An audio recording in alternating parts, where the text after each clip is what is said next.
ఈ రోజు మనం ఈ వీడియోలో టీచర్ ఇన్ఫర్మేషన్ సిస్టమ్ లో లేటెస్ట్ గా వచ్చిన అప్డేట్ ను ఒకసారి మనం చూద్దాం. దీనికి గాను మనం ముందుగా టీచర్ ఇన్ఫర్మేషన్ సిస్టమ్ లో లాగిన్ అయ్యి టిస్ సర్వీస్ పై క్లిక్ చేసినట్టయితే టిస్ బేసిక్ డీటెయిల్స్ లో కొత్తగా ఒక అప్డేట్ వచ్చింది. సఫరింగ్ విత్ అనే ఈ డిసీజ్డ్ కేటగిరీలో ఎంప్లాయ్కి అయితే గనక ఈ డ్రాప్ బాక్స్ లో చూపించిన విధంగా ఈ డిసీజెస్ ని మనం సెలెక్ట్ చేసుకోవాల్సి ఉంటుంది.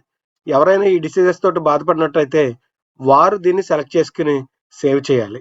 దీనికి గాను ముందుగా మనకు తెలిసినట్టుగానే ఎడిట్ బటన్ పై క్లిక్ చేసి సఫరింగ్ విత్ ఇంతవరకు కూడా నన్ననే ఉండేది. ఇక్కడ దానిపై క్లిక్ చేసినట్టయితే మనకి ఈ కేటగిరీ ఆఫ్ డిసీజెస్ మనకి కనిపిస్తాయి. మనకి bone TB, cancer, correction of ABD, dialysis, kidney transplantation, neuro surgery, open heart, organ transplantation, spinal surgery ఇవన్నీ కూడా మనకు కనిపిస్తాయి.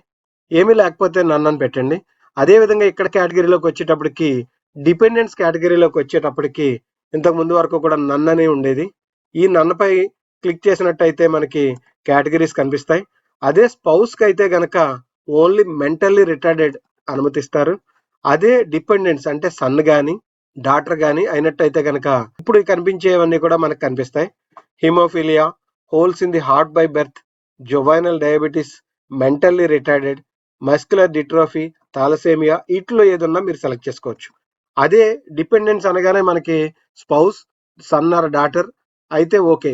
అదే పేరెంట్స్ విషయంలో మాత్రం వారికి ఏ విధమైన అనుమతి లేదు అని చేత గమనించండి. ఇప్పుడే వచ్చిన అప్డేట్ కనుక మీరు ఈ డిపెండెన్స్ విషయంలో సెలెక్ట్ చేసుకుని మీరు సబ్మిట్ చేయండి. ఈ వీడియో నచ్చితే లైక్ చేయండి, షేర్ చేయండి, సబ్స్క్రైబ్ చేయండి. Thank you.